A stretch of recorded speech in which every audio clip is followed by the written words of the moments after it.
This is a hearing of the Chatham Conservation Commission being held on January 8th, 2025, in accordance with the Massachusetts Wetlands Protection Act and the Town of Chatham Wetlands Protection Bylaw and Regulations. My name is Karen Latin, and I serve as the chair. Today's hearing is being broadcast live on Xfinity Channel 1072 and is being recorded for the on-demand archives available on the town's website. It is being conducted in person, by phone, and by video conference.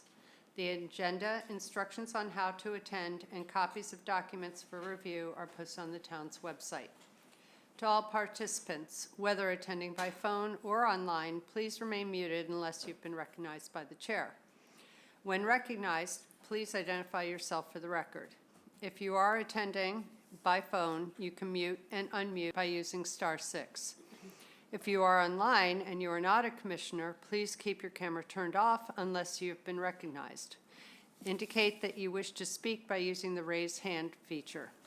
So that we have a record of a quorum, I will now ask each commissioner to indicate their presence. Vice Chair Elise Gordon. Present. Janet Williams. Present. Cheryl Meserve. Present. Eric Hilbert. Present. Bob Delvecchio. Present. Paul Johnson. Present. And I'm here, so we've established we have a quorum. Before we begin the agenda, Paul, are there any announcements about any requests for continuances today? Good afternoon, Madam Chairman, Commissioners. There are 3 requests for continuances. The first one is 346 Morris Island Road. That's January 22nd. The next one is 83 Seagull Lane. January 22nd will be the continuance date. And the last one is 44 Waterview Circle. January 22nd will be the continuance date. Thank you. At this point, Paul Whiteman, Chatham's conservation agent, will now lead us through the agenda. Thank you, Madam Chair. First on the agenda is a request for an order of conditions. The address is 0 Crosswind Farm Road, Joseph Gerolimo and Hannah Ewert, map 10J, parcel 17A, LP 36, DEP number SE10 3688. The project is proposed single-family dwelling. Apologize for the stumbling on the spellings there. Great. Okay. First, do any commissioners have anything to add to the order? No? No. Seeing nothing. Oh, good. Hi, Hannah, hi. Do you have anything you want to add? We don't have any edits for the order of conditions, and I believe the applicant also is satisfied with the orders and the conditions. Okay, great. Conditions in the order. Anybody else have any comments, questions? Then we can close the hearing and approve it. I move that we close the hearing on 0 Crosswind Farm Road and approve the order of conditions as written. Second. Okay, Paul? Abstain. Janet? Aye. Elise? Aye. Eric? Aye. Bob? Aye. Cheryl? Abstain. And I say aye. Okay, you're all set. Thank you very much. Happy New Year, everyone. Thank you, too. And Paul, on to the next. Next on the agenda, Madam Chair, is another request for an order of conditions. The address is 2 Salt Pond Road. The applicant Gerald A. Milden, map 117J, parcel 7-4, DEP number SE10 3704. Project is repair to an existing stone revetment. Okay, do any commissioners have anything that they would like to see added or modified in this one? Okay, do we have any representatives here? We do. It's Bob Perry, Cape Cod Hi, Engineering. Bob. Hi there. I thought the order was concise. I know from past experience there's a lot of things in there that are kind of general. They fit a number of different projects, but I did want to mention a couple things. There's mention in, I think it's condition 11C, about the cause of the faults with this revetment, where there's mention that it's related to the stone setting. That may be partially true, but it's primarily the undercutting from the significant channelization. And you don't have to make the change, but I'm mentioning it because I think it's something if you're going to have it in the order. The second item is on page 11J, condition 12, references the installation of a revetment. When the project that you approved, which was, well thought of. You really considered the allowance for ongoing maintenance. The project isn't the installation of a stone revetment, it's maintenance to a revetment. So you may want to change installation to maintenance or repair. We actually just changed it to following the reinstallation, the repair of Okay. portions of the revetment. How's that? That's fine. And on the same page, item 14 makes the same reference to installation, so you might go with repair. And I don't think it's a problem because I see it as a standard condition, but on page 11M, 11 and 12 are conditions that prohibit future coastal engineering structures to protect the project.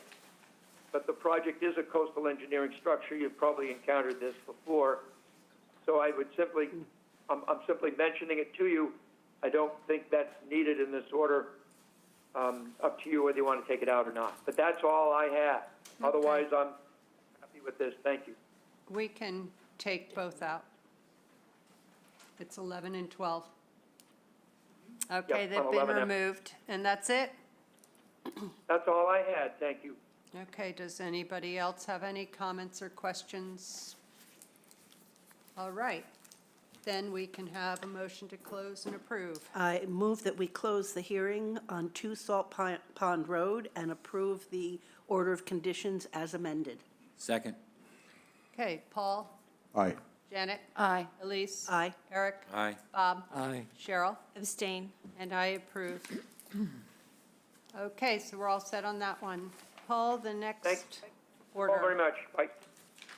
Thank you. Thank you, Madam Chair. Next on the agenda is a request to amend an order of conditions. The address is 62 Cedar Street. The applicants are Douglas Gensler and Michael Kinsey Moore-Gensler, map 13C, parcel 43A-T1, DEP number SE10 3588. The project is the amendment, the amendment is to reconfigure a driveway, invasive plant management, and mitigation plantings. This is a Phase 1 request. Okay. Good And- afternoon. Hi, Ian. If you'd identify Hello. yourself. Absolutely. Ian Peach from Wilkinson Ecological Design representing the project this afternoon. And maybe I can tell you a little bit about why we're here for an amendment.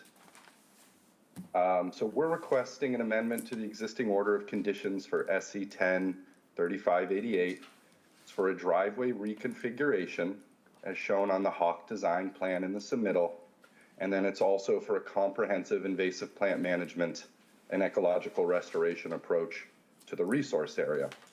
I wanted to note that this residential parcel has a expansive vegetated wetland for a residential parcel and buffer that is completely dominated by Asiatic bittersweet, border privet, shrub honeysuckle, and really most substantially challenging all the native species, including the trees, is the porcelain berry that's overtopping and climbing up everything. We also do have a pocket of knotweed. So when the driveway reconfiguration was on the table, we looked a little bit closer at what was offered for mitigation under the current order and really what the site conditions are. And it really seems like it would be leaving a lot on the table, and kudos to this homeowner for thinking, yes, let's uplift the ecology of this entire resource area. So what we're coming before you with is this modest driveway reconfiguration, and then offering, there's the driveway reconfiguration, thank you. And then part of that, we would like to work much more comprehensively on invasive plant management and native plant restoration. So looking at about 22,000 square feet as reflected on our restoration plan. So on the former mitigation, really it was a small, much more modest, or on this current order, the mitigation is modest with a mow strip and a fence. And really you're just gonna be fighting the species, especially what we're seeing on site in this context, just coming over that. And although I think it checks the box for mitigation, there was a lot left on the table here. So we really thought, while this reconfiguration is happening, why not make satisfy the mitigation, go a little bit further, and work comprehensively. This is a completely imperiled wetland, and the entire buffer will be restored with a thoughtful native plant community. We're also working with some existing dead trees, some snags, as highlighted in those green dots on the plan, and those will be leaving as wildlife habitat or downed wood, as you can see within the resource area in the wetland.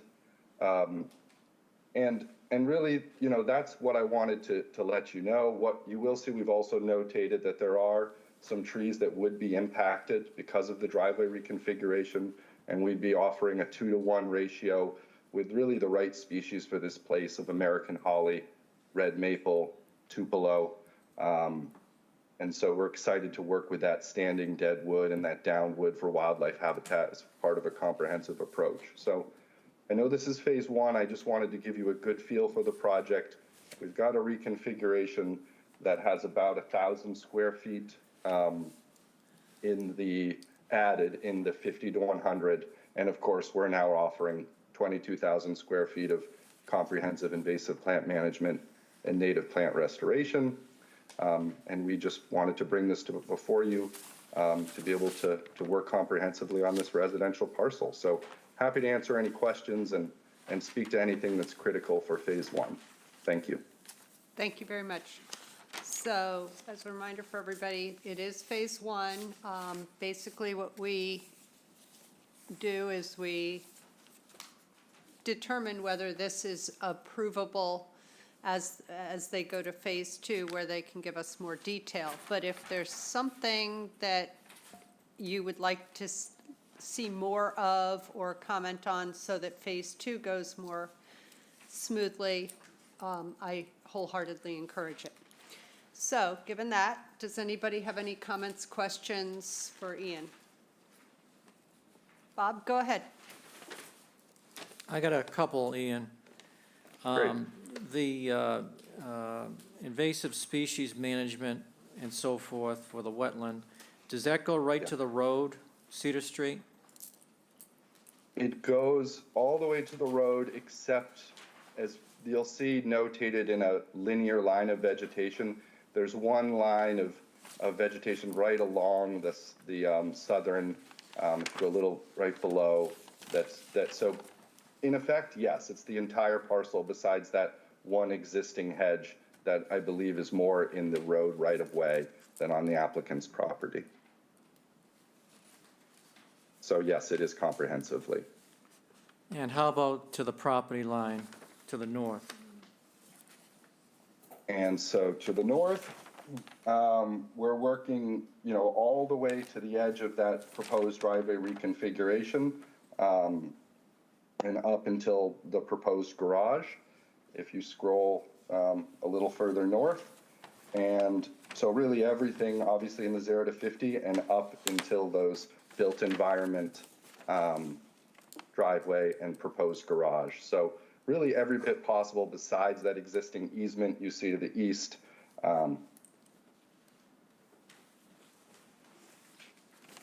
Does that answer your question sure. about? And Yeah. I know you're taking some fairly mature, very mature cedar trees out to where the circle, where you want to put the circle in.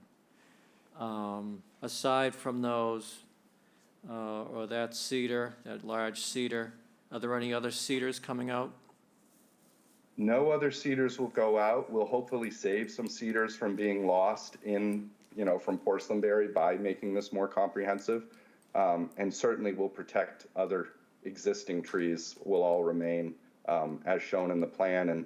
And I'm assuming when we've worked in projects like this that get so overtopped that we will find trees in there that will be left, any native trees will be left to remain once we actually get under that mat of porcelainberry. So the shorter answer is no, just the cedar where the reconfiguration is. And you're planning to plant 2 trees for that one, is that the story? Yeah, we'd like to, we have 4 trees with the reconfiguration of the driveway, so we're offering 8, and we've really looked at the site, and it's a nice opportunity for red maple, tupelo, and American holly based on on the soils and the context. So 2-to-1, 8 native trees offered for the 4 removal. And those will be substantial specimens? Right now, we have them at 7 gallon, which is usually where we like to work on getting at this scale in ecological restoration and putting trees in. But if that's something you'd like us to look at when we return to phase 2, I'm happy to consider for certain species, especially maybe a larger size. But you've probably heard this from me before. There's kind of a sweet spot of making sure they're established enough that, have a presence in the landscape. But we find, especially when you're restoring native plant communities, that not necessarily always the larger the better for the success. Okay, thank you. Welcome. Anyone else? Eric? How you doing? On your planting plan, is there any way you can add in some a cluster of milkweed somewhere? And as Great. far, as, I'd far love- as the trees go, I don't know about what everybody else thinks. I think it would be better to leave the snags because there's a lot of birds in that area, and rather than lay them on the ground. I love that feedback about the Asclepias, the milkweed. We are going to plug some really awesome, you can see in that spec, the wetland mix to be seeded and plugged, where we'll have swamp milkweed in there, the incarnata, but we're happy to actually, bolster that a little further with some common milkweed as well, and appreciate you acknowledging the value of standing dead trees for wildlife. That's it. Thank you. Okay. Anybody else? Thank you. Go ahead, Janet. Can I confirm, Ian, that, so the driveway reconfiguration project is adding 1,713 square feet? I have the driveway addition at 1,683 square feet. 163? Or excuse me, let me look at that a little closer. Okay. I have 2 numbers for it. Total drive parking addition, I actually have it only 1,000 square feet. 1,025 guess- square feet is Yeah, the excuse me. additional. Of the 120? additional on top of what the current order has in square footage. Thank you. Okay. So Yeah. I'd like to piggyback onto that.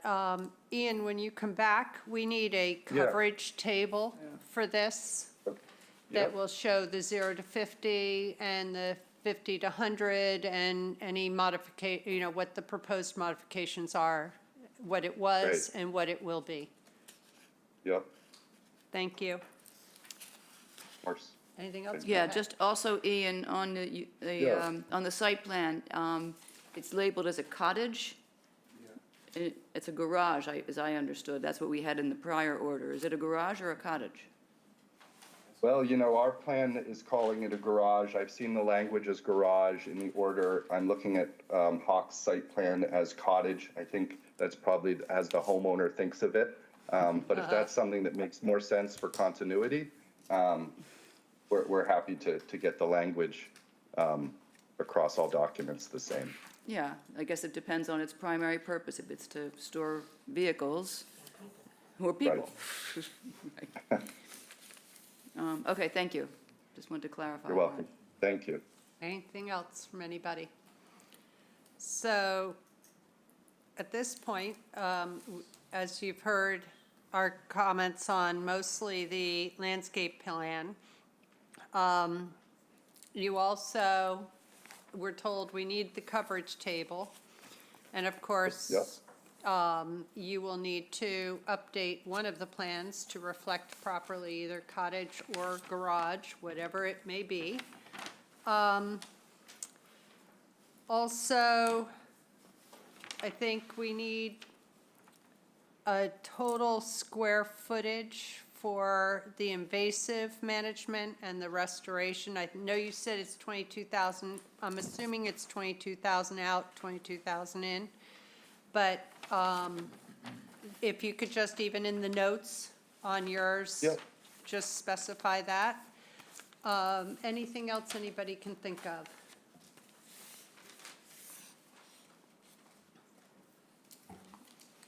Okay, then we can go to a motion for phase 1. No, approve phase 1. I move that we approve Phase 1 on 62 Cedar Street. Second. Okay, Paul? Aye. Janet? Aye. Elise? Aye. Eric? Aye. Bob? Aye. Cheryl? Aye. And I say aye. Okay, so you're all set, and we'll see you for Phase 2. Wonderful. Thank you for your thoughtful feedback, and see you for phase 2. Thank you so much. Okay, Paul, the next one. Next one is a request to amend an order of conditions. The address is 3 Oyster Drive. The owner is 3 Oyster Drive Limited Liability Company, map 15A, parcel 8-H15B, EP number SE10-3599. Project is raise and replace existing dwelling. Amendment is to downscale the project wherein the existing dwelling will remain intact and the soil absorption system raised and replaced with an application of a IA technology under remedial use approval. This is a Phase 2. It's a How are fast- you? Fast Good system, I afternoon. believe. Good. Paul, Madam Chair, ladies and gentlemen of the commission, Happy New Year. We're back in front of you. I did receive the amended order of conditions, and I had submitted some comments. I'm not sure if Crystal relayed those to you, since I didn't get those in until about 11:30, so I'll be happy to go through those. If you would, please, because I did not receive those. Okay. Just check to So make sure. they're very minor. I've changed the language to show that we are going to also, in this plan, replace the existing septic tank, because for the microfast technology, we need a split compartment tank. So in the opening of this, it just says, and replace, I'm sorry, the new project is scaled down to the existing dwelling to remain intact, and the septic tank replaced and soil absorption system raised and replaced with the application of the microfast IA technology as a secondary treatment system with nitrogen removal capacities under the remedial use approval. So that's already, I've given that to Crystal, so Okay, I don't know if you need that, but it was just clarification that okay. it I is the appreciate that. microfast technology. We had some discussion here among different commissioners about differences between IA technologies. So in our consultation with the DEP, we found that the previously specified sledgehammer had piloting approval as a secondary treatment system, which meant that there was some risk and uncertainty. So we had gone to the FAST system, which we knew had secondary treatment approval under general use and remedial use, and it also added the benefit of enhanced nitrogen removal capabilities down to 19. So other revisions, and I guess I'm remiss to say, we did go in front of the Board of Health, and I hope that it's been related to you that the project was approved Yes. at Monday's meeting. Okay. Then the same comments are put in. We also referenced the revised plan. The revised plan is not called out. The revision of December 19th should be the reference plan. It was originally drafted, I believe, on October 28th. But the revised plan that you're approving, or that's under Right. consideration, is now 12/19. I think in my Okay, cover yeah, letter I I'm said sorry, I missed that. 12. Okay, I think so I said, thank you. I said 12/20, but it is actually 12/19.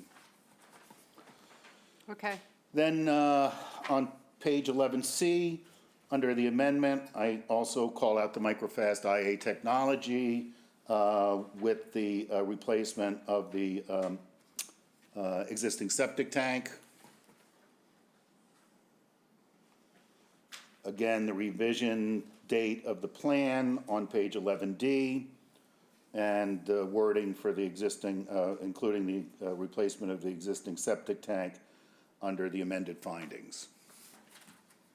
okay. And I think, Crystal, I assume that you could get those to us to add in? Because Jen, I don't think you've gotten all of it, have you? Yeah, I could so, approach and give you my copy that shows those changes. okay, that would be terrific if you could give that to us. You want me to give it to Paul, or? Right. I can forward the email too. Okay, thank you. And he's giving it to Janet so that we can get that in for you. So thank you. Anything else that you saw?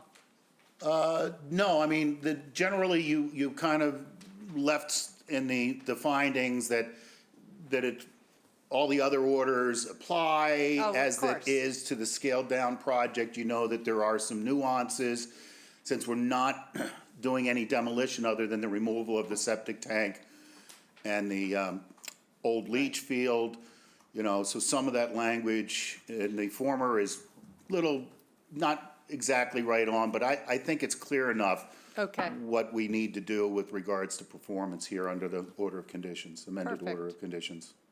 anything else? No. Okay, do any commissioners have any questions now that we've changed from the sledgehammer to the microfast and from what you've heard today? Go ahead, Bob. I wasn't able to look at the order, but does it include the replacement tree? Yes, Okay. dogwood, I Nope, think? Or black not oak. dogwood, Black it's oak. black oak. You know that's a 40-foot tall tree, right? Okay. I mean, I don't think it'll ever grow 40 feet in that environment, but, Yeah, no, we did add that in. That was in both the findings and the conditions. Thank you. Yep, it says one tree, a maple, will be removed on the 100-foot line and replaced with a black oak in another location. Okay. Anybody else, anything? Then I think we can have a motion to approve the amended order as it's been modified. I move that we approve the order as amended and modified for 3 Oyster Drive. Second? Okay, Paul? Aye. Janet? Aye. Elise? Aye. Eric? Aye. Bob? Aye. Cheryl? Aye. And I say aye. Great, thank you very much. thank you. Okay, Paul, the next. Thank you, Madam Chair. Next on the agenda is a submitted field change request. The address is 144 Chat Harbor Lane, RNS Nominee Trust of the owner, map 58, parcel 1-10, DEP number SE103568. The project is proposed removal and reconstruction of an existing dwelling and associated site improvements. The field change request is for proposed building modifications, minor grading, and addition of a generator. Okay. Good afternoon. For the record, Sean Riley with Ty and Bond. Hi, Sean. How are you? Good. Good. So the last time we were before you was 2 years ago on this project for the raise and replace. Took a little while to get through. We went through Zoning Board of Appeals as well back in 2022. Received the order of conditions. The applicant decided to go in a different direction with a different architect. And the architect was charged with essentially to keep the same footprint or reduce it. So fortunately, they opted to reduce the footprint with the current design. And if you can see my screen, essentially the purple outline was the approved footprint. They reduced the footprint by 85 square feet. And we have since added a generator off to the right end of the building adjacent to the 2 mechanical units. So essentially, those are the changes that we've made. We've gotten since received approval from the zoning board for these changes to the building with the reduced coverage. And with that, I'll open it up to any questions you have. All the landscape has stayed the same. The mitigation stayed the same. The limit of work has stayed the same. Essentially, the grading has stayed the same. There are some minor changes around a window well, but you'd be hard pressed to see them on the approved plan versus the changes. Okay. Thank you. Does anybody want to start with any questions? I'll go again, Karen. Go ahead. Sean, when we put together the order, if you recall, there was a tree inventory way back on the trees that were supposed to be removed, and they were tagged, and surveying tape was draped around them, around the trunks. And I asked if that all could be removed. There were quite a few trees in there that still have the tape and so forth. Will that be done when the construction is finished? Yes, it will. Yes, we'll follow all those conditions, those existing conditions that are set forth. One of the other conditions was to keep an eye on the culvert that connects the two marshes. So we'll review all those conditions with the contractor and make sure that they're adhered to. Good enough, thank you. Anybody else? You're thinking. Well, hi, Sean. I'm just wondering about dates and how, so this order was issued in 2022. It's up for expiration this year, so you, No. 2025? 2-year. Oh, it's got the COVID extension. That just happened, no, not even COVID. In November. oh, the new or, extension, you know, the all we did, extension. Okay. 2 So you're good, years, never So mind. they're safe. You've got Yeah. enough time. Crystal is keeping a very close eye on all of Thank you, that. Crystal, because that's confusing. Yeah, we are too. We are Yeah. too. I'm Okay. sure. So that isn't an issue for All right, this. good. Anybody else have anything that they want to ask? Then I think we can do does anybody in the public, anybody here or online have anything that they wanted to add or talk about? No. Okay, then we can have a motion. I move that we approve the field change request for 144 Chat Harbor Lane. Second. Okay, Paul. Aye. Janet. Aye. Elise. Aye. Eric. Aye. Bob. Aye. And Cheryl. Aye. And I say aye. So you're all set. Thank you, and have a happy new year. Thank you, you too. Okay, Paul, the next. Next on the agenda, Madam Chair, is a submitted request for a determination of applicability. The address is 346 Morris Island Road. Patrick Brogan is the applicant, map 15A1, parcel 3-H143, R24-27. The proposed project is a septic system upgrade, and the applicant has requested a continuance to January 22nd, 2025. Okay, if we could have a Aye. motion. I move that we continue 346 Morris Island Road to January 22nd, 2025. Second. Okay, Paul. Aye. Janet. Aye. Elise. Aye. Eric. Aye. Bob. Aye. Cheryl. Aye. And I say aye. Okay, the next one. Next on the agenda, Madam Chair, is another request for a determination of applicability. The address is 50 Hallway Street. The applicant is 50 Hallway Street Realty Trust, map 17C, parcel 17R-24-28. The project is installation of an electrical generator. Good afternoon, David Clark on behalf of the applicant. As stated, looking for permission to put in a small generator. Nearly, well, actually, the entire property, except for a couple of square feet in the northeast corner, is within the floodplain, but that's the only resource area that's involved here. And really, the only work that's required is to do a shallow excavation to install a concrete pad and then a generator on top of that. Okay, does anybody have any questions? Yeah, it's a good spot to have a generator. Yeah. Like it was waiting for it. Anybody have anything else? I have one thing, Yeah, Karen. go ahead.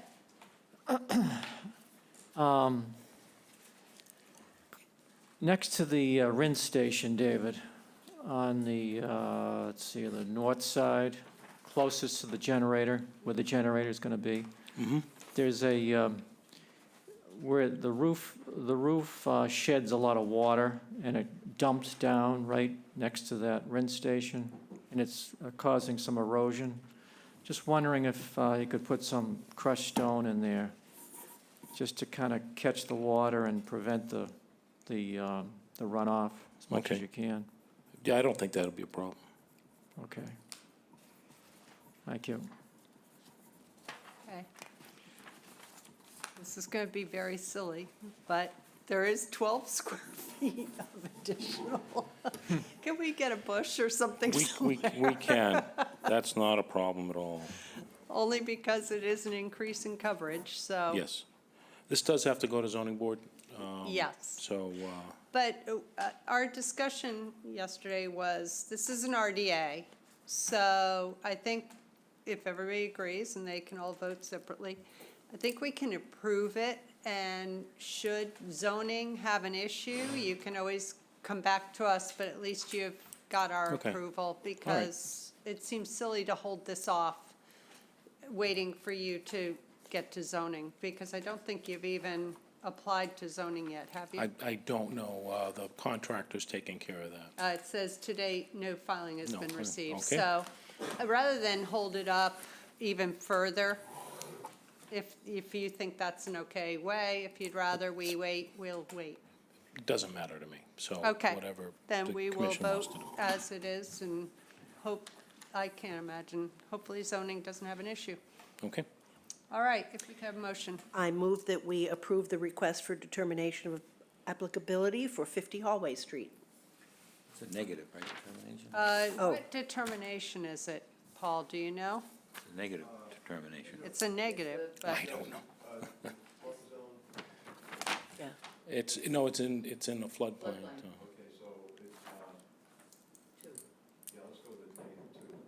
Paul, turn your, Oh, you gotta put your mic on. There's a difference, David, in we used to just say negative determination, but there are designations for what kind of resource you're in. So my suggestion in this case would be a -2. If that changes, we'll issue it as a 3, but -2. Sounds good to Okay. me. to continue the motion, it will be an RDA with a -2. Second. Okay, Paul. Aye. Janet. Aye. Elise. Aye. Eric. Aye. Bob. Aye. Cheryl. Aye. And I say aye. Thank you. Thank you. Okay, Paul, next one. Have my mic on.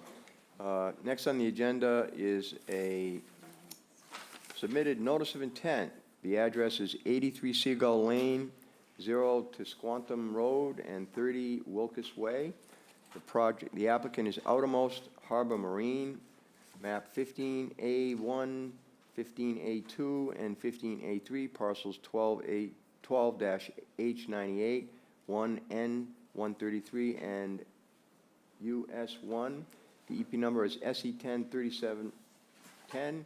Proposed project is a dredge and marina and beach nourishment on a barrier beach, coastal beach. The applicant has requested a continuance to January 22nd, 2025. So I move that we continue 83 Seagull Lane, 0 Tisquantum Road, 30 Wilkes Way, Outermost Harbor Marine, to January 22nd, 2025. Second. Paul. Aye. Janet. Aye. Elise. Aye. Eric. Aye. Bob. Aye. Cheryl. Aye. And I say aye.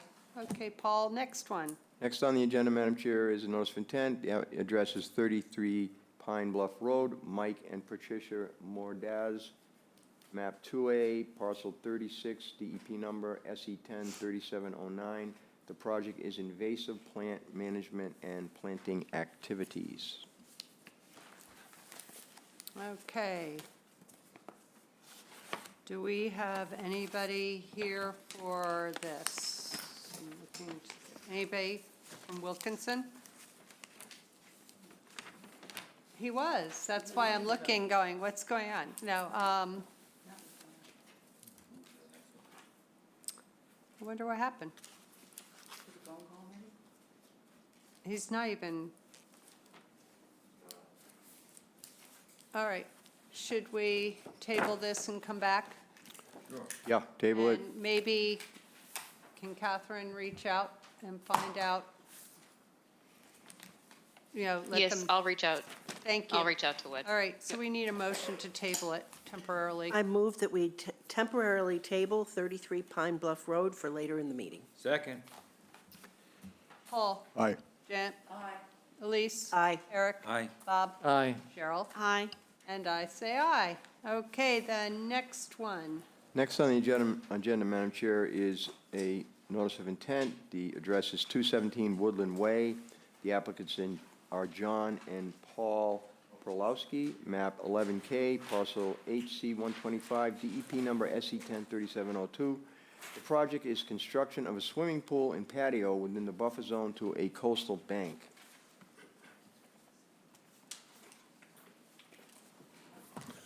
Good afternoon, Bill Riley on behalf of the Perlowskis. And that's just to correct things, it's Paula Perlowski. Okay. Thank you. I watched the video of the last meeting, and so the Perlowskis asked me to come in and see if we could have a conversation that would result in, some changed opinions by the board members. The one thing that I noticed simply watching the meeting, I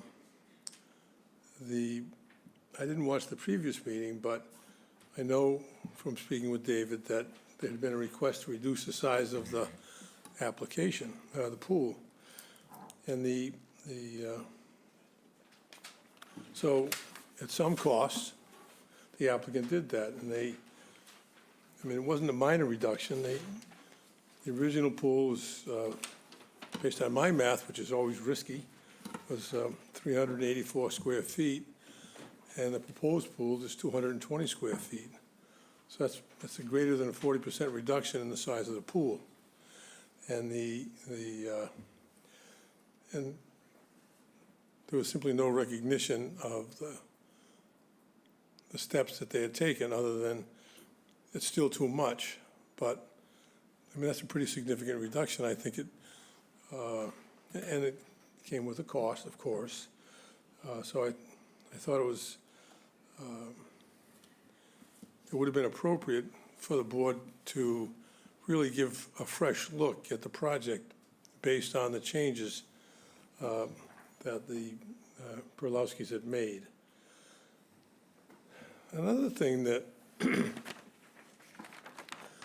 I was wondering, where the 35% coverage came from, whether there was some science behind it, whereas it previously been 50% and it was changed to 35. I went back and watched some of the meetings of the commission, and other than, it's one of the things we talk about, well, if 50% is good, then 35% is better, kind of thing, rather than really measuring in any way how that would protect the resource area. Because of the location of the pool, it seems to me that there's no adverse impact on the protected resource area, which is a coastal bank. And so, I thought it was unfortunate that the commission didn't go through that exercise. And and of course, David had done a variance request, and I don't know if you reviewed that Yes. at a previous meeting, but it wasn't discussed, other than the fact that it existed, it wasn't discussed at the last meeting. No. And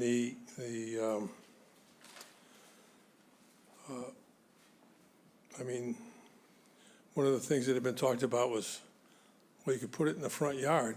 Well, if you look at the site plan, the septic system is there. That means the pool has to be 20 feet further, closer to the road. And the grade of that area is not really amenable to placement of a swimming pool. So we believe that there really is no feasible alternative to the proposed location. They're proposing for the larger pool, they were proposing 900 square feet of mitigation, where the pool is 384 square feet. So even though we've reduced the size of the pool by 164 square feet to 220 square feet, there's been no reduction in the proposed mitigation. So we believe that, the protection for the existing wildlife habitat has been enhanced by the reduction of this pool size without a reduction in the mitigation. Because the proposed pool is located in a lawn area, it really doesn't expand the development area on the property. So as David noted in his variance analysis, there's no loss of native vegetation or wildlife habitat because of the increase. Now, I've been here a long time, as you all have been, and I know that there's a sense that, particularly when it comes to residential structures, that sometimes it's just too much. And I got the sense from listening to the last meeting that that was how some of the board members were feeling. And if they had proposed expanding the disturbed area so that it affected some of the natural vegetation or wildlife habitat, I think that would be a very reasonable position. But here, it's being placed in a lawn area, which of course, in some circumstances, we don't like lawns. So I thought that, there's really no adverse impact on the resource areas. And the criteria that says must find project necessary to accommodate an overriding public interest, which we don't have here, or avoid a decision that so restricts the use of the property that constitutes an unconstitutional taking without compensation. Well, we don't want to get too deep into that but that's why I point out, I don't think there's any, there was no real scientific basis for changing from 50% to 35%.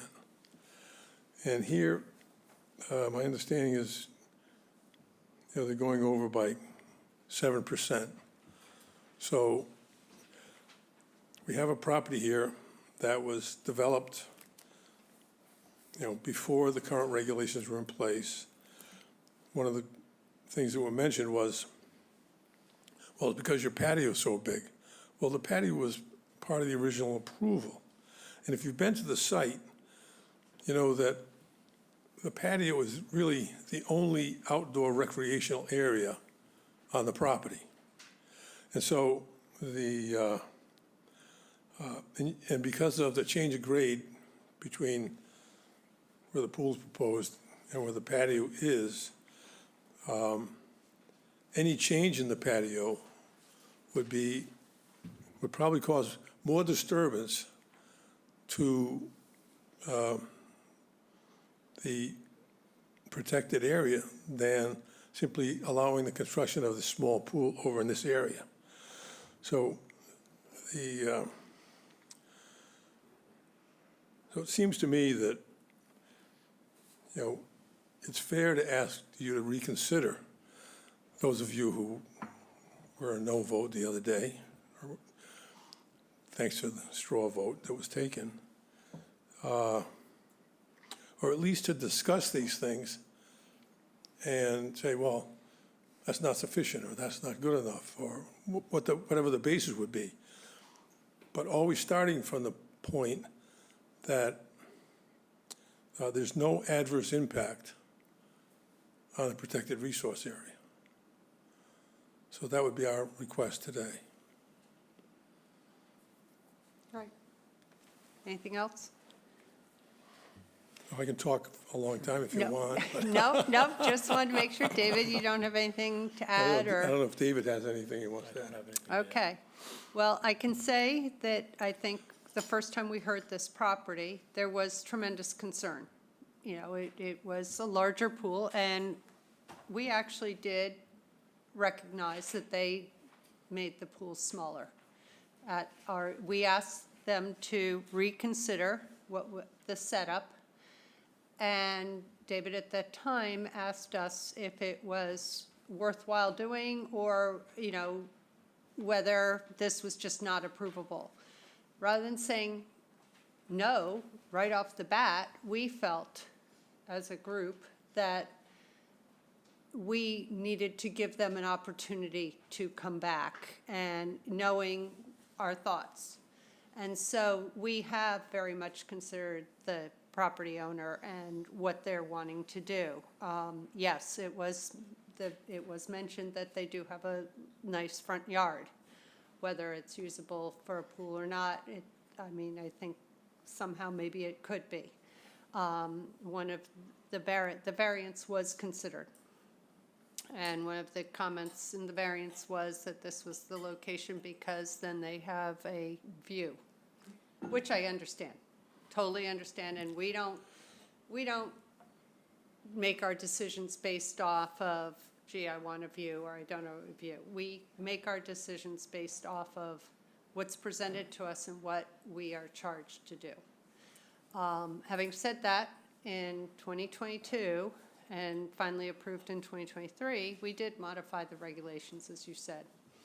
And we internally deliberated quite a bit about coverage in the outer aura, because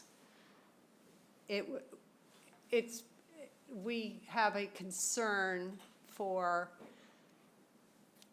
how that area is being treated.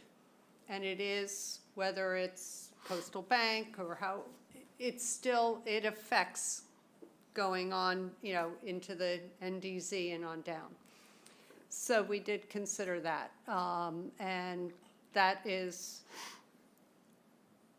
a good part of how we came to 35%. And I think at one point, we actually were lower. We were at 25, and so we thought that wasn't very fair. Now, having said all of that, I am going to defer to Janet, because Janet was a huge part of the regulations, wrote most of it with our input, and so I would like her to continue. Okay. Bearing in mind the purpose and function of the aura, to protect the adjacent natural resource area, and bearing in mind that under Chatham's bylaw, the auras are themselves considered resource areas and entitled to their own protection. But we know that the reason we had this conversation about limiting development within the outer aura is that in order for these areas to function properly and to do their intended protection of the adjacent resource areas, the more you begin to chip away at them, the less they can do that. I mean, it's just obvious. And it's also obvious, given what we've seen over the last 5 or 6 years of our caseload, that across all properties across town, development projects are being put into the outer aura. And it was becoming increasingly threatened in order to be able to perform its function. So that was driving us to push back away from the 50%. And as Karen said, we did have a robust conversation about whether 0 was okay. We didn't think so, 25%. And we landed at 35 as what we thought was sort of a fair compromise. Is there science behind that? No, we think it's obvious that the more you lose the outer aura, the more that the resource area becomes threatened. So that's the reason that we landed at 35, was as a result of a compromise among the commission members and some input from, there was very little input on that point. Almost nobody, I think, had any comments or concerns about the change in the coverage. Yeah, so that explains that. And as to this particular project, Yeah, I mean, we're very aware that when a property was permitted properly and is at the 35% mark, there's very little that can be done, which was why we included in the language without a variance.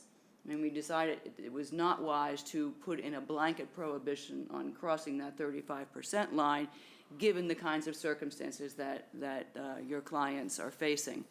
So that you go through the analysis for the granting of a variance. And I can tell you from what I heard through, I think we had 2 hearings on this prior to this one, from everybody, it was the alternatives question that was tripping people up, and the alternatives analysis, given that there is a large part of the front yard that is perfectly, even outside of the septic area, that would be perfectly adequate to put a pool.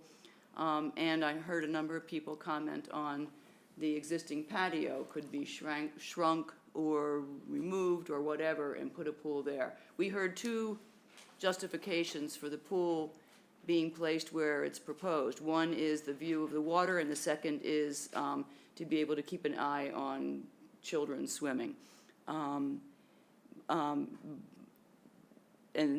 the rejection of the front yard alternative, of course, yes, there is no view from there. I'm not persuaded by the safety one, because I don't think that even having it right outside a window provides you with necessarily a greater degree of safety, because human nature is what it is. Accidents happen in the blink of an eye, and unless you're on site next to the pool, you can't count on the fact that it's outside that window. So that doesn't really persuade me. But we didn't get back any counter to why it could not be put in the front yard or placed where the current patio is. You've addressed that this morning, so thank you for that. Right, if you, I don't know if you can put the site plan up. No, I can't. I can't see my screen if I do that. Catherine, can you put up the site plan, Catherine? Yes, I'll put up the site plan. Thank you. I have my notes. I need to see them. Should be visible. Yep. Thank you. You're welcome. All right, so if you, there's a little, no pointer. Anyway, so if you look at the top section of the plan, between the septic system and the road, the septic system is at elevation 42 and 46, and the elevation at the road is 32. So it's not impossible to put a swimming pool there, but it's going to require a great deal of excavation and hardscape to prepare a level area to locate a pool. And we think that overall, the less hardscape we have on the project, the better off we are. So instead of having a pool that is taking what is a naturalized area now, or a natural area, I don't know if it's naturalized, I really didn't notice when I drove out there, but, and creating, a significant area of hardscape, on balance, having a smaller pool in a lawn area, even though it's, within the 50 to 100 aura, is, well, first of all, it's a better use of the property.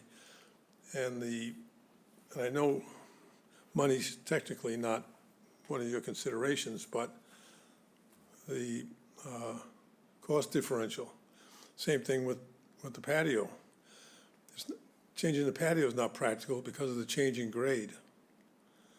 I mean, the patio is, what's the elevation of the patio? It's the same as the first floor, right?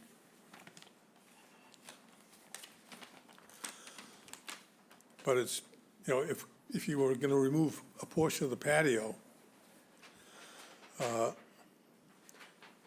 first of all, it still leaves the pool in an area that's close to the 50, And it would require a great deal of disturbance of the property. So in terms of, what's actually going to happen on the ground, the current location is the one where there's, least disturbance of the property, whether it's inside or outside the aura. And the further we go outside the aura, the greater the area of disturbance. Why is there more disturbance in where you're proposing than in some part of the front yard? And I hear what you're saying about between the septic system and the road, but there seems to also be an area between the septic system and the driveway that would not need significant regrading. Well, we have to be 20 feet away from the septic system. We'd have to relocate all the utilities too. But what? There's a you're water line saying through there. There would be, huge disturbance in the front yard. But isn't This spot where the pool is proposed to go, there's a stone wall, you go down steps, you've got the raised patio, go down steps, it's in a lower area. So from what I think we were told, as I have written down, the access area to do this work was coming from a neighbor's yard, correct? Right. Which we don't even have that access area on any plan to show us, how intrusive that is, because there's wood. So it's going to be tremendously disturbed as well. No matter how you access this area, no matter where you work, I think for this project, there would be disturbance. Because the way their back area is set up, this is a lower, and it's shown on the site plan that you go down steps to get to the patio and the pool, and it shows that there's a wall, and then you go down to get to the pool and patio from the side of the house. So can you explain that? Well, first of all, they already exist. But the pool area has to be dug. That's So correct. somehow the equipment has to get there. Well, it's wheeled equipment that's going to come in across the neighbor's property. Dave Clark can address that better than I can. Right. Yeah, so the construction access is outside the 100-foot. So whatever it takes to get equipment in there wouldn't be subject to your review. But the pool is within Yes. the 100-foot. Yep. So somehow that equipment has to get to that area to dig. Yep. Once How it's is on the it getting to that area? once it's on the property, there's no obstructions, because that lawn area goes all the way to the retaining wall that supports the stairs that get you from the driveway down to the lower area. So that's all open area. So no trees have to come out within, No, but I guess I just don't understand how the equipment is doing the digging when it's elevated, no matter where, on all sides. Well, there'll be overwork where the excavator sits, could be half on, half off, who knows? Oh, I don't know. Yeah. Maybe that's part of what my issue is, so. When we were talking about, when we were talking about alternatives, do you have a plot plan of the alternative? Like if you were, say, let's talk about alternative, you put the pool in the front, you say, well, it's got utilities going through. Do you have a plan that shows the alternative where the pool might go 20 feet from the septic, where it would be, and showing on the plan where the utilities come through? we don't. But if that would help the discussion, we could certainly provide. Well, it would be a good start, you know. The way I look at it, I'm not educated as a lawyer and an engineer. And what I look at a bed, pretend it's clay, and then you take an object and you push it in the clay. Now, the first time, the deck, okay, they got everything they wanted, looks like, got what they wanted. They put a good-sized recreational It was- deck, as you there said, I was- mean you know, patio. It was patio. 15 years ago, too. Right, but they went all out on the patio, so you pushed that clay down, and there was room for, there was mitigation, all in the banking, there was something to do. So now, you're taking another hard structure and you're pushing the clay down further, so now it's rippling, the clay is squishing and it's rippling up the sides of the property, so you're saying, oh, well, we'll just add more mitigation up the sides of the property heading towards the road. That's how I just look at it simply like that. And then in the paperwork, it always says, well, what's, an alternative? So when we say an alternative, then, we come back and say, well, this is the alternative, this is where, the only place in, like, for instance, if you even want to, I can see the patio would be a lot of money, to take the patio and put a pool in there, it would cost a fortune.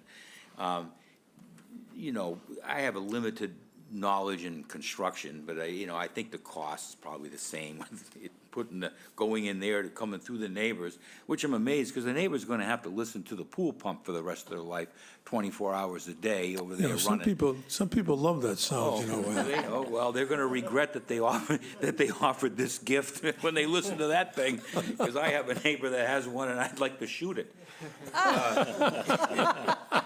But anyway, that's the only thing where I could, how I look at a project, Well, what I don't, okay, you have to explain, so, of course, I am educated as a lawyer and have no construction knowledge at all. When you say pushing down into the clay and the clay rippling out, you're losing me on that. Well, it's just, you have a hard structure going in, and I look at it as mitigation. What can you give back to the land for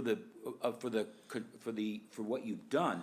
Now, when the patio was done, there was room for mitigation. I think they did the bank and came out beautifully. So now you're pushing down further, and you're starting to go up the sides of the property because there's nowhere else. And I think some of the mitigation is just replacing the damage where the excavators and machinery's going through from the neighbor's side, I think, isn't it?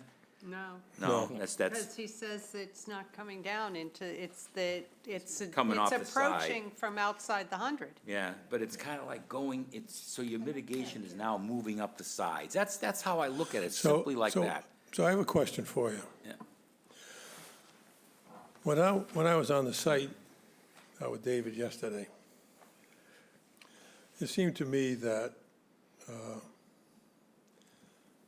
we could, I don't see the setback going on here, but anyway, we could rotate the pool back so that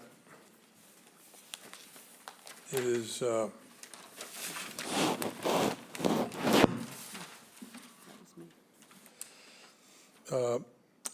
more parallel to the side of the, if you look, it's easier to see on the landscape plan.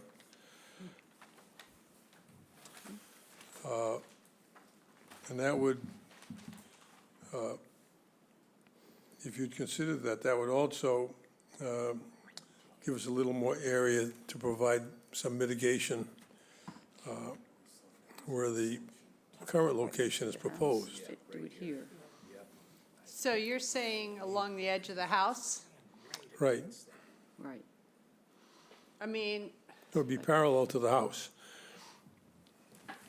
Be located the setback line parallel to the house. Here.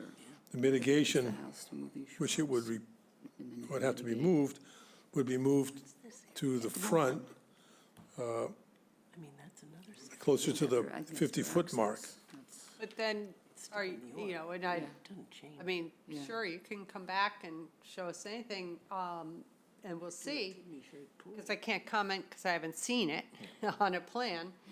But then are you adding more patio to go from the patio and the steps that are coming down to that pool to go around to the side of the house? And if there's a concern about being able to see for safety, I don't know if that concern remains. I mean, that's one of the arguments is that, to be able to see people, and do they have their view? Well, I know, I'm trying to address the concern that Eric mentioned. And if the pool is moved back so that its orientation is parallel to the, what's that, the east side? The east side of the house. Then the mitigation planting can be located closer to the 50-foot line of the aura. I don't think I mean, you need a walkway to get to the pool, but other than that, you wouldn't need a larger. So are you saying reorient it so that it's along this side of the house here? Do you have a Or stick? along Show it. down here? I mean, both of those strike me as you're not allowed- options, you're not but they're allowed. further, You have to stay, don't say anything. Bill, you gotta go He's back. not gonna say anything. We can't do it the old-fashioned way. Got it. You gotta walk with the mic now. Yeah. Kidding here. Right, can it's have a existing, mobile it's mic. existing lawn, but right now it's going into where there's existing lawn. And part of the problem, I gotta tell you, when you say no adverse impact, you're changing from a pervious lawn, Yes. which is not a great thing environmentally, but at least it's pervious, to impervious Impervious. pool. The further back you get from the 50, the better. So if you can push that, get it next to the house where there's a very good view of it. Called compromise. Yeah, I mean, it's not that we don't want to see them get a pool. Obviously, we've tried, and No, I understand that. we're trying not to, but last time, we didn't want to waste their time, and we did appreciate, and I even marked it on everything, that it was 12 by 32, now it's 10 by 22. That is a significant decrease, and we did very much appreciate it, and it definitely helped. It took you down to 42% coverage instead of 46 or 47, I can't remember, 46.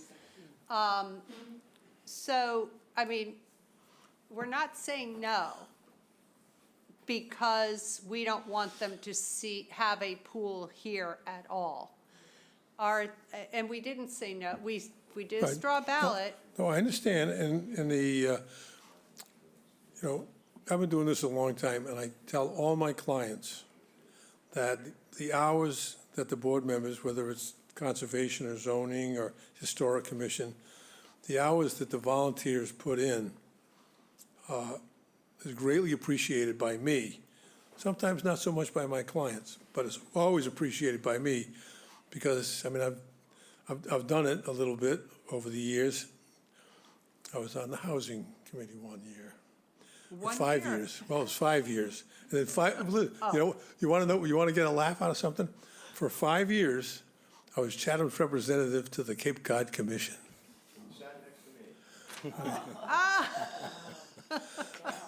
And so during that time, things, generally, it's a collegial bunch, so things tend to be approved, or disapproved based on what the staff recommends. But the Commonwealth of Massachusetts offered to double barrel Route 6 from Orleans Rotary back to Dennis. And so there are 19 members of the Cape Cod Commission, including the Native American representative and governor, anyway. So the vote to approve that was 1 in favor and 18 against. And It didn't happen. I was the one vote in favor. Because the traffic jams you see today are because they didn't do it, so, anyway. But So I think if you want to stay with this plan, we've already done our straw vote, and we did listen very carefully. And the reason, we have the variance request and the 35, as Janet has told you, is to protect this area, which is what we're charged to do. And is it scientific? No, as Janet said, we really struggled with what would be fair. And we understand that there are issues, and we've had to issue some variances because of them being over the 35. But we, as a group, did the straw ballot last time, and we could do another now to see if this one is approvable today, but if you rather come back and with another different plan, Well, I'd like to have some idea of what the members think about it. okay. Understanding Think it's, about- understanding it's moving the pool back along the Okay. side of the house. Understanding it's preliminary and you haven't seen a plan. And you haven't talked to the owners. We haven't talked to the owners. That might be a bigger issue. So you would like a straw ballot as to whether we would, Not even that, just what are you thinking? Just tell me what you're thinking. Kind of the same for me. at least it's a little further back. I think, there's more than just the pool going in. So it's hard to say, but, there is patio, there's walkways, it's more than just the pool. Yeah, I know it's a great expense to have Dave go back and redo a plan again, and I hate having people spend so much money, but I would really like to see a plan with that rotation of that pool, going back a little bit towards 100. Okay. One thing that would address was I think Eric's comment of having the mitigation going up the sides of the property, in that if we were able to rotate it and move it back away from the 50-foot line, now the mitigation can go immediately adjacent to the NDZ. Right, where the proposed pool is now, Yeah. basically. Right. I think there's also less topographical impact by moving it back, because there's already a flatter area adjacent to the house there. Yeah, it is. Retaining wall would not need to be as large and robust, I think. And you it's already just- have a wall with steps coming down from the front yard, so maybe that can get incorporated somehow. But I am going to say, coverage is coverage. Yeah. Coverage yeah. is coverage. They're still So- gonna exceed coverage. And there's going to be the same amount of coverage if you put it in the front yard. It's not like there's going to be less or more by keeping the pool in this location. If you put this size pool in the front yard, same coverage as if you put it in the side yard or caddy corner. It's all the same coverage. So it is still the same, but and then it's Well, out of our it's out of- jurisdiction. but- And it's all the same coverage. We're only But here the to protect coverage could Right. possibly decrease more, given, I don't know about because there's Right. patio, there's steps, there's the wall, there's a lot of other things. So moving the pool might also affect, If they can pop it out past that 100 that would spot, even be. closer to that staircase in the shower, There's not enough room there. no? I mean, we have to sit with the owners, and we have to sit with Phil Cheney. Yeah. Well, let's just go with what we just talked about, see, you're angling it. Yeah. And if you can give us like a little thing of it in the front yard, how ridiculous that would be, that might be helpful too. If Well, you, we'll think try it's that. so unlikely, you could do that. And I have to say that, in terms of coverage, if something was going in the front yard, it would be much larger, much more coverage.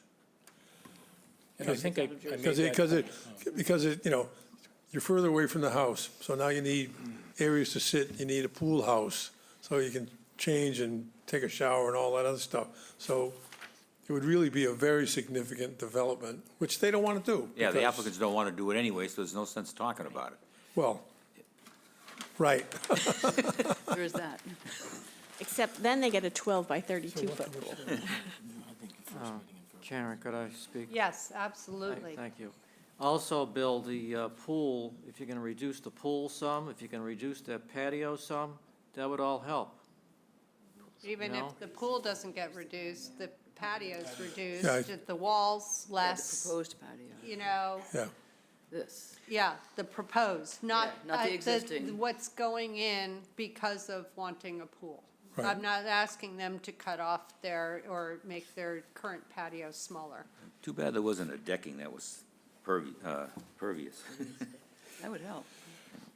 I would like to see the owners have to go through one iteration, one rework, with as much as what you've heard from us here today in adding more mitigation around the pool. The moving of the pool that way excuse me, makes me hopeful that we can accommodate what this family wants to do in their yard. It's a gorgeous location, and we get it. So I think if Dave could do magic, and Phil Cheney is happy with it, and he can do his magic too, I think it's something really worth looking at. Okay, now, Paul? I just wanted to add, you know, when we look at the preamble to the adjacent upland resource area, there's a long statement about what that area represents. So it is kind of based on science. And Janet correctly Yeah. stated, I think that the more you put in there, the less attributes you have that are in this natural environment, the most significant environment we have as a resource area. So it's not totally true that it's not based on science. It's almost common sense. You put more in there. In the first place, I didn't say it wasn't based on science. I said there was nothing in the record that indicated it was based on science. That's Same thing. So anyway, that's enough. I just want to get that into the record. Thank you, Paul. Yep. Okay, Janet, anybody? Then I assume you want to continue. David has suggested the first meeting in February, if that's convenient for the That would be commission. February 5th, I believe. Correct? Yes. That, I think I'm, Yes. didn't get those out. Yeah, so we could continue it to February 5th. I move that we continue 217 Woodland Way to February 5th, 2025. Second. Thank you very much. Paul? Aye. Janet? Aye. Elise? Aye. Eric? Aye. Bob? Aye. Cheryl? Aye. And I say aye. Thank you. Thank you very much. Okay, Paul. Okay, Madam Chair, if you can see Matt's back in the room, so Yes. we can go back to 33 Pine Bluff if you want. I can, Excellent. all right? Do you have to read it back in, or? Sure, why not? Just for 33 Pine Bluff Road, Mark and Patricia Mordaz, map 2A, parcel 36, SC 103709. Project is invasive plant management and planting activities. Hi there, Matt Lottenberger from Wilkinson Ecological. Sorry about missing the call over there. I didn't That's expect okay. you guys to be moving so fast. We're good. Yeah. So the project I'm here to talk to you about today, 33 Pine Bluff, just to give you a quick rundown of the area here. Project comprises invasive plant management and native plant restoration across approximately 5,900 square feet of coastal bank, land subject to coastal storm flowage, and a coastal dune. Portion of the project also falls within priority habitat PH 2156, as defined by the Natural Heritage and Endangered Species Program of Massachusetts. So what we're proposing to do here is relatively simple. We'll be going in, removing invasive species. There is an area on the bank that was already a mitigation area that's looking pretty good. It has nice big clumps of switchgrass going and everything. Our plan there is just going to be to take out any invasive vines that are starting to work their way in there. There's a large section of the project at the foot of the bank where the coastal dune is that's currently primarily Rosa rugosa. Because normally we would propose to remove Rosa rugosa, but because it is pretty much the only vegetation really worked in there, it would be probably way too much of a disruption to go ahead and remove that. Instead, we're just proposing to remove the invasive vines, which is primarily bittersweet and vine honeysuckle. We are proposing to remove some of the rugosa that's growing at the top of the bank, and as you can see, there's a narrow strip there where we are proposing to replace that with some new plantings.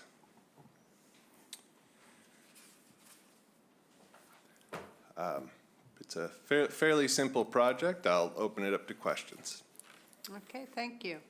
Does anybody want to start?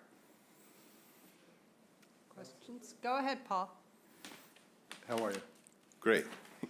At the very bottom of that steep bank, is it existing old revetment, like big stones, and there's Yeah. there are a bunch of railroad ties down there? Yep. Are those gonna remain, or are you pulling them out of there? We're going to leave those. Okay. There's no sign that they're currently failing, although probably there's not a whole lot structural to them. We think they were probably Right. put in the 30s, so Uh-huh. it was just kind of slapped in there. Uh-huh. But again, it's another situation where it's not ideal that it's there, but removing it would Yeah. probably be more of a risk than. All right, thanks, Yeah. Matt. Anybody? Elise? I don't have any questions. I just have a thank you for getting into this because it's a beautiful area just choked away, so Oh, yeah. look forward to the result. It'll look really nice once those choking vines are removed. Janet? Can you roughly ballpark the percentage of the bank that's covered in those vines? Is it virtually all of it? I mean, Well, it depends on which part of the bank. at the If top, we're not when you're down into the dune, Right, but. so if you're looking at the bank as a whole, I would say the coverage gets into the 60 to 70 range. The only reason it's not higher is because of that mitigation area, which was from 2014, which had invasive species removal and Right. had natives put in there. So that area is still fairly clear. The rest of the bank is primarily bittersweet, especially when you're looking to the right of the stairs on the plan. So I'm glad you brought up that prior mitigation, because I wanted to ask about how this impacts the mitigation plants that are currently there. So the main impact will be that we're removing the invasives that they're competing with. We don't have any plans to go in and cut anything back. So nothing's being removed or cut back? Nothing's being removed. There's one bayberry in particular that is very much struggling. It's growing, it's almost growing directly out towards the ocean, which is pretty unusual. Cutting that one, the mass of that one back in order to let it grow back again would be sort of the ideal way to deal with that. During management, if it looks like that bayberry is not going to make it, we are going to replace it with another one. So at the end of the day, this project, given the steepness of this bank, there will then be a good, robust vegetated buffer strip at the top of this bank that will help prevent erosion? As much as there can be, considering the limits of the site. If you've been there, I'm sure you've seen that almost as soon as you get to the top of the bank, there's a wall there and some decks that are all pre-existing. But Right. yeah, our main focus will be really making sure the top of that bank is stable, which is why there's the flattest area that we'll be working is around that kind of circular structure there. Yeah, and there's some, that was supposed to be a mitigation area under the previous order, but it didn't look to me when I looked at it like those plants were still there. Yeah, probably because that area is so exposed. Probably that was, especially because it's so close to the property line there, probably the first casualties to the invasives moving in. Okay. All right, thank you. Anybody else? Bob? It's just something quick. I want to just follow up with what Paul was concerned about, the existing revetment, the old revetment. Is there some cinder blocks in there as well? I'm not personally familiar with all what makes up that revetment. Honest answer. Yeah. But even leaving the cinder blocks there would be the right thing to do at this point. Yeah, we wouldn't want to dig any of that out without having a much larger stabilization plan ready to go to replace that. So the idea would be to leave it as it is. And then at the base, you think beach grass will be enough to stabilize that whole area? Yeah, so there is, along the base there are some bayberries that were growing there that are now dead. And that is a really strong sign that it's now getting salt water frequently enough that we don't think many shrubs at all would have much of a chance there. Beach grass is definitely the best opportunity that area will have to start reaccumulating sand. And you think the beach grass will be enough? Yeah. There isn't a lot of, harsh wave activity or anything like that in that area? It's not super high in terms of energy. There are a couple of other projects on that stretch of beach where people have been planting beach grass, and they're doing well. Yeah, beach grass spreads quick. Okay, thank you. Anybody else? Okay, I think we can go to an order. So, how about, we've got quite a few for the next meeting. How about February 5th? for That an sounds order? great. Okay, if we could have a motion. I move that we continue 33 Pine Bluff Road to February 5th for an order of conditions. Second. Paul? Aye. Janet? Aye. Elise? Aye. Eric? Aye. Bob? Aye. Crystal? We'll go with I mean, Cheryl. Crystal, Cheryl? Aye. And I say aye, but Crystal has her hand up. Yes? Crystal? Sorry, I couldn't get back this morning in time, but I believe there's an open order on this property that needs to be closed out before a new one's issued. Can you put in, oh, Dave, it's coming up. Go ahead.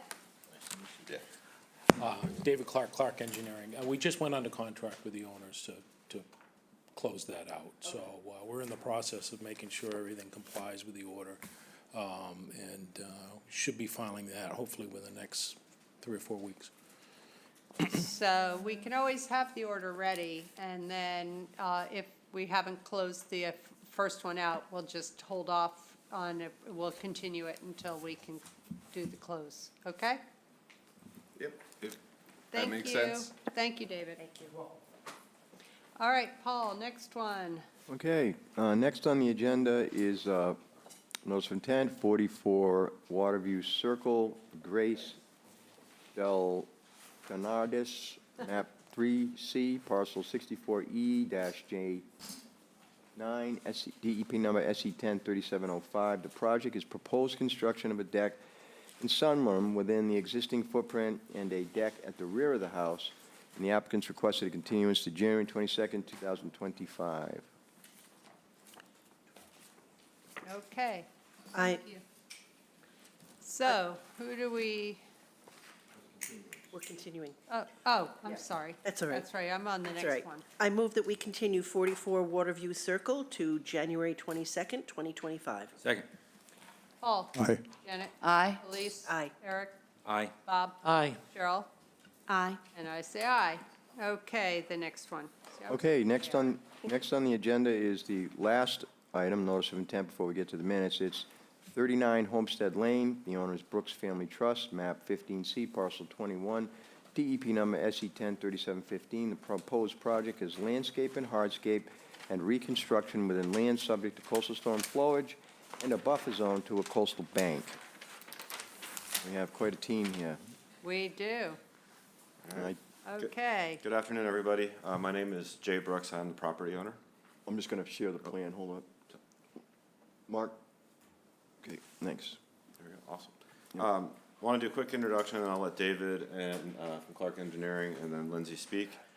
We're asking to do re-landscaping of the property due to the pump station project that is occurring on the corner of Mill Pond and Homestead. I think, as you're aware, the pump station is rather invasive. I've spent the last 2 years working with the town. I have provided both a permanent and a temporary easement. The project has extended outside of the temporary easement at this juncture. I'm okay with that in order to get the pump station completed. It's not impacting my use of the property. However, it is, impacting the land further.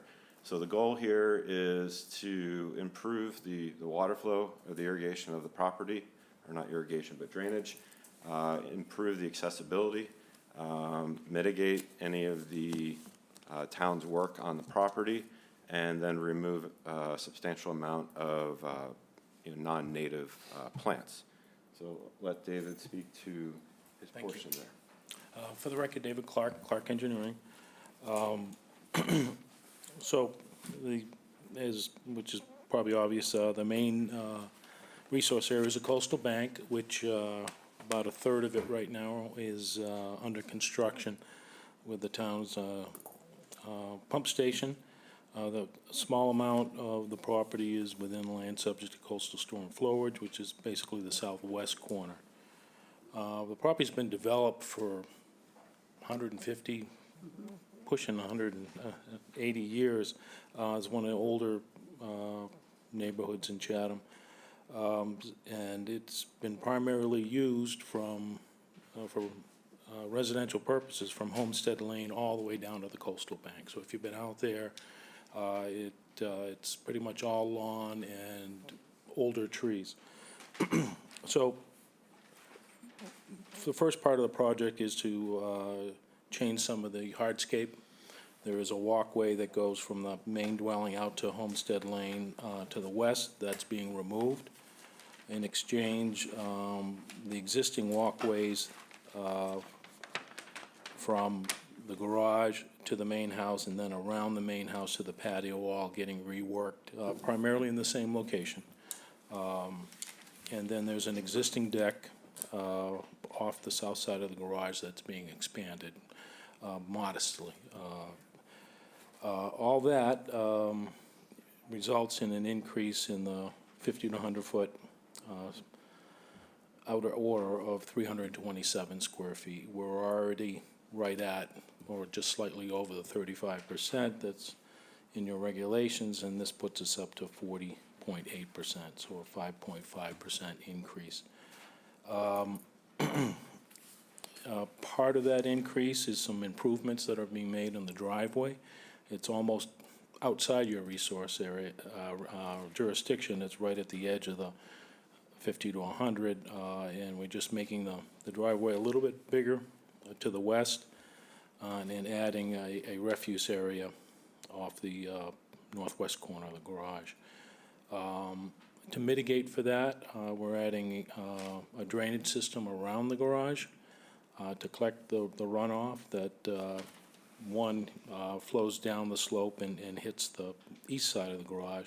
We're going to pick up that stormwater runoff and the stormwater runoff from the existing driveway and dispose of it in a subsurface leach pit.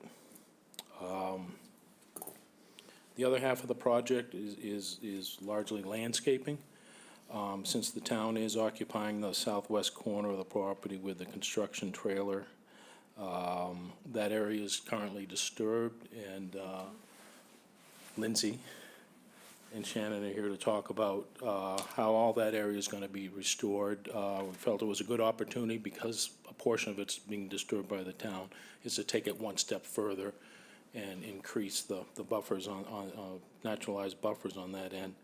And there's some slight regrading on the existing lawn. One thing I do want to point out, the existing lawn is irrigated, and the lawn will be reduced as part of this project, and we're proposing to keep the irrigation when we're done. If you have any questions on how the resource areas were delineated or any of the hardscape, I'm here. Otherwise, I can pass it off to Why don't we Lindsay and let Shannon. her speak, and then Okay. then we can ask questions and comment fully, or him speak, sorry. Lindsay Strode, Cape Organics, for Mr. Brooks. Just a little bit of history, I've been on this property since 2000, when Ann Poppleton owned it. We did significant coastal bank invasive plant management, which is ongoing. Obviously, this is all previously altered land. Consistent with that, it's currently very altered, especially down by the pump house. What we're looking to do is really recover and enhance the upland portions of this area that would actually connect the marsh to Mill Pond, the coastal bank, with some valuable upland plant material. That being said, certainly David has already mentioned, we're going to significantly reduce lawn area. We'd like to do some regrading in that retained lawn area. Add some appropriate screening in addition to what the town is already proposing. and limit that overland flow that you get on your good 2-inch rainstorms, breaking it up so it's not just a straight flush down into and onto Mill Pond. Part of that, or a good portion of that, is gonna be consistent with removal of non-native, and I consider privet invasive, because you'll find that on the coastal bank, we have pulled some out down on the coastal bank where it wasn't intended. You also have some Norway maples that continue to make their way elsewhere. We're gonna be we'd like to take one large one down that is currently over the house, and because of the manner in which the prevailing wind has driven it, is, a liability not only to the house, but to anybody walking along in that area. And the large spindly spruce that are really a fall hazard, are problematic, which we'd like to take out as well. There has been some concern with the construction below as well, just the fact that they have such a high center of gravity. They've got codominant leaders. They're a fall hazard just for the people that are working there. I believe an email was sent from the project manager on that, but with the removal of the trees and the substantial take back of the bank, those trees are now exposed to direct wind where they were not exposed before. Yes, we did receive the letter. They'd be great for a log cabin. They're nice, they're nice and straight. Other than that, I'm happy to discuss further details with regards to our plans. There was a landscape plan submitted, if there's questions on that as well. Thank you. So before I go to others, yesterday in our meeting, we looked into whether everything that exists in the site plan had been permitted, which we do with every property. And it ends up, all your walkways never were permitted. Interesting.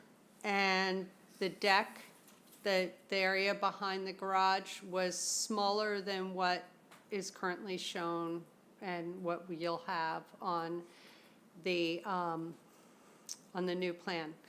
Having said that, what I'd like to propose is, because you're doing a significant amount of work, and it's obviously going to be beneficial, that you add into your narrative, your project description, and add it into your coverage tables, the walkways and the size of the deck as it exists now,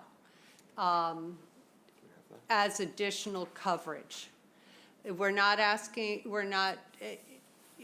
we just want to then be able to have it all in here, and it will all be a part of this project, and we can move forward.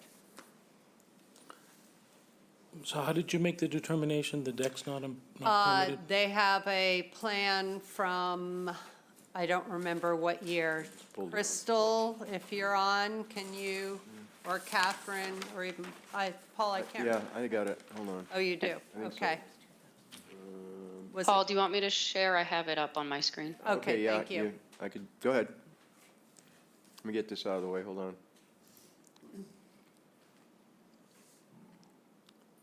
This is the as-built plan that we found, Right. dated 9/26/22. That's right, it was pretty recent. So if you just include all of those pathways, I mean, it's not going to significantly change everything because you're doing more than enough mitigation for the project, the hardscape part of your project. So, Yeah, I don't think that as-built plan that you see before you now was based on a complete site survey. Because it was only a landscape plan, we were dealing with a bank, so we didn't get the minutia of what was going on the rest of the property. Because there was no hardscape being proposed under that order of conditions. I think a lot of that information that's shown, certainly 50 to 100 away from the bank, is all based upon town GIS information. We didn't we didn't do. Well, but if you just now include it, then, because it's not on the most recent as-built, unfortunately, so that's what we're using as our indicator. If we're not saying we have an issue with it, we're saying just add it in here, and we can, then, in your as-built, when you come for a certificate of completion, you'll be 100% good. Okay. That way, we're up to, what's currently there. And I know one of the pathways you're taking out going to the street. So, you don't have to, you can include that as being taken out. So it's a wash. It's the others. So, having said that, now, if anybody would like to comment? Yeah, a couple things. It's great that you're getting rid of the privet. It's almost kind of mitigation in itself in my mind, but in any case, from the front walkway to that patio in the south, is that just a misprint? You got two walkways, one kind of goes a little ways and ends nowhere, and the other one goes all the way to the patio. If it is there, you can get rid of it and save some mitigation. No, so we're eliminating one of the walkways. Yeah, you got a short one. Yeah, that one's going away. Yeah, that one's going away, okay. And if need be, we just went over this 35%, so if need be, I mean, you can always bring some mitigation planting, a little higher, top of bank, south of that patio, there's some room there, and across, if you had to, Do you have the landscape plan available? I may show you the. Yeah, unfortunately, I didn't get one. You did? No, just got this one. Catherine, do you have that in the, Yes, I can share it right now. yeah, we want the public, there you go, bingo, thank you. Oh, thank you. So to your comment on adding more on the bank, we've added a substantial amount Yeah, of. to me, the privet removal is huge. I mean, yeah, the privet hedge And is huge. as Eric did mention, the 35%, but in this case, where you are adding is, pretty far back, and yes, I get why you want to expand the driveway, believe me. I know this area quite well, because I have family that lives somewhat near it. And I absolutely applaud what you're trying to do, and you've been very good to the town. Thank you. And very patient. It's a mess out there. Yes, it is. So, we appreciate that, and, yes, you are over the percentage, but really what you're proposing is to do a lot of replacement. The driveway is really your biggest expansion. We have to consider the removal of that privet hedge. Yeah. And also the removal of 2,800 square feet of lawn. Oh, yes. I mean, there's so many more benefits. So anyway, having addressed that, anybody else? Go ahead, Janet. Hi, quick question. So on the landscape plan shows a proposed expanded gravel parking area. But we're in that semicircle along the road there, but that is not on the site plan? No, because it was just outside your jurisdiction, so we So didn't. it's outside of jurisdiction, so it's not included in coverage. Okay, never mind, answer my question. That's where I parked. Yeah, That was my parking spot Monday. yeah, I know. The town officers are parking there daily too. Yep. Well, then you're very safe. Yes, I know, it's been fantastic. Yeah. I have 15 people checking out my house all winter long, it's good. Yeah. Anybody else? Bob? Sure. The picket fence next to the expanded driveway, can that be raised off the ground a little bit just to allow for wildlife to go through? Of course. I know it's a small thing, Yeah. Lindsay, but Yeah, it helps. And then the deck, when you do the construction, will that affect that? I think it's a sycamore maple on the corner of the garage. That's a large tree. Are you going to be interfering with the roots at all on that tree?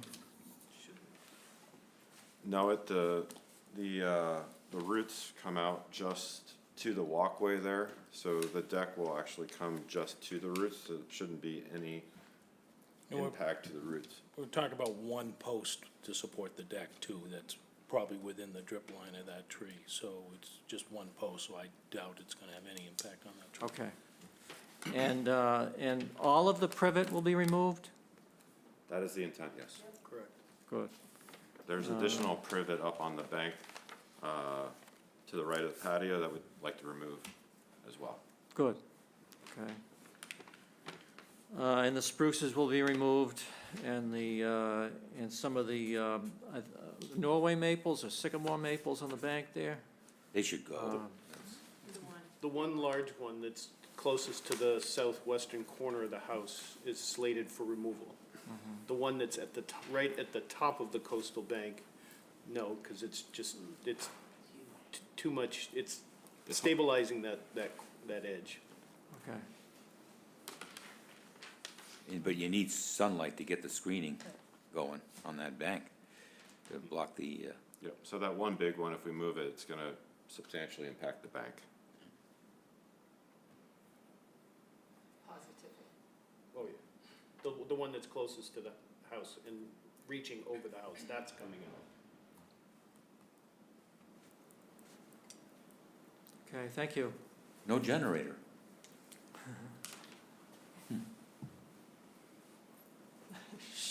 I mean, you're gonna go in, go all out, give it.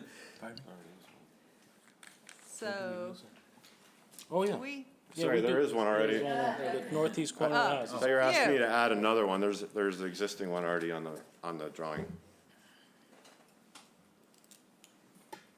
so trees are coming out.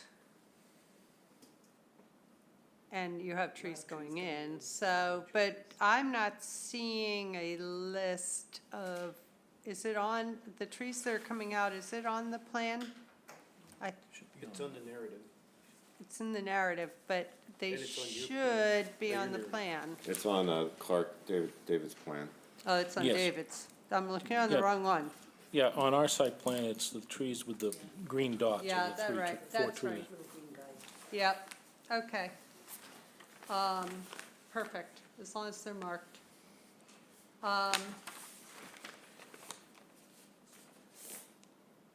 Everything was also flagged in the field, so if you guys have been out there, you Oh, saw. we've been out, yeah. Just don't stand too close to the edge of the bank. Yeah, it makes the workers nervous too, when they're there working and you're wandering, so. Well, I think they honestly tried to save those trees, because I think they cheated a little on the excavation. It's much steeper than 1-to-1, which is about the maximum you'd want to go on Yeah, being vertical, and yeah, those trees are looming over them. huh.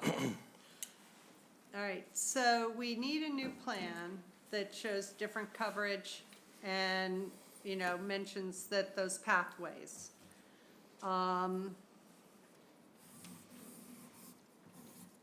You're gonna raise the fence next to the driveways, just a little so that creatures can get through. Anything else that I missed? Only that they want to leave their lawn irrigated. Do we want to? Oh, yeah, I did mark that, but, yeah, that'll go into that it's currently irrigated. No new, it will say no new irrigation can be put in, but other than that, we will allow, of course, irrigation to remain. Anything else, everybody? I don't have anything down, so I think I got everything. All right, so when would you like to do this? Well, actually, I mean, it's really just coverage table and mentioning that the fence will be raised. I think, how long do you need to get those in? I can try to get it in by next Wednesday, so you have it. Well, the earliest we'd be able to consider doing an order is February 5th. Oh, that's plenty of time. Okay, I just want to make sure we're not, I think we can continue this for an order. To the 5th. Yeah, to the 5th. I move that we continue 39 Homestead Lane to February 5th, 2025 for an order of conditions. Second? Paul? Aye. Janet? Elise? Aye. Eric? Aye. Bob? Aye. Cheryl? Aye. And I say aye. Okay, Thank thank you. you. All right, Paul, next. Thank you, Madam Chair. Last on the agenda, 3 sets of minutes. Minutes to be approved are October 9th, 2024, November 6th, 2024, and November 13th, 2024. And we need to deal with them separately because different people, one, everybody was present for, which is the October 9th. The other two, we have different people who were absent, so we'll have to deal with them all separately. Okay. So why don't we do October 9th first? And were there any, I made some corrections, I think Janet made corrections, I don't know anybody else whether they did. Does anybody have anything else they want to add or change in those minutes for October 9th? No, I don't. That was so mean. No. Okay, so we can have a motion to accept October 9th's minutes. I move that we approve the minutes for October 9th, 2024. Second. Paul? Aye. Janet? Aye. Elise? Aye. Eric? Aye. Bob? Aye. Cheryl? Aye. Okay, then we'll go to November 6th. Any modifications to that one besides what was already done? And I'll accept all the changes later, and Crystal, I'll get them to you. I'm doing it as we're going. Oh, okay, thank you. Yep. Janet will get them to you. No, they're just, No? they're in the, Yeah, they're in the- folder. They'll just be all accepted and turned Cool. off track changes. Thank you. So November 6th, any changes, modification, additions? I was absent, so I'll abstain for that one. Me too. Yeah, and Cheryl was, I know. All right, so we can have a motion. I move that we approve the minutes for November 6th, 2024. Second. Okay, Paul? Aye. Janet? Aye. Elise? Aye. Eric? Aye. Bob? Abstain. Cheryl? Abstain. And I say aye. Okay, the last one, November 13th. Anything for that one? And this one, only Paul was absent.